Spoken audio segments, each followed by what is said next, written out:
জি খোরশেদ ভাই আপনি কিছু বলেন তো।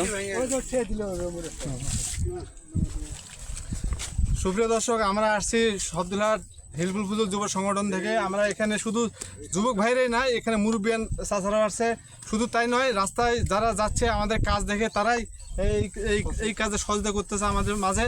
আপনারা যদি পারেন আপনারা আমাদের মাঝে আসবেন, কমেন্ট করে জানাবেন যে আমরা উদ্যোগ এই কাজে। আর আর কমেন্ট করে আপনার ফোন নাম্বার এবং হচ্ছে আপনার নাম সহ দিবেন, তাহলে মনে হয় একটু আসলে ক্যামেরার সামনে আসলে মুখের ভাষা হারিয়ে যায়, কি বলবো ভাষা খুঁজে পাই না। তো যে ক্যামেরাম্যান যে বড় ভাই ধরেছেন তার নাম বলবো না, আপনারা বুঝে নেবেন। তো এটা হচ্ছে শব্দুলহাট থেকে ঠিক উত্তর পাশে রাস্তার মেরামত করা হচ্ছে, পানি যেখানে জমে থাকে সেখানে কাজ করা হচ্ছে। আমরা সবাই আরও ভিডিও আছে, এক এক করে সব দেখাবো। যদি পারেন ভিডিওগুলি শেয়ার করে দিবেন, আর যদি পারেন একটু বেশি লাইক করে দিবেন ভাই। আসসালামু আলাইকুম।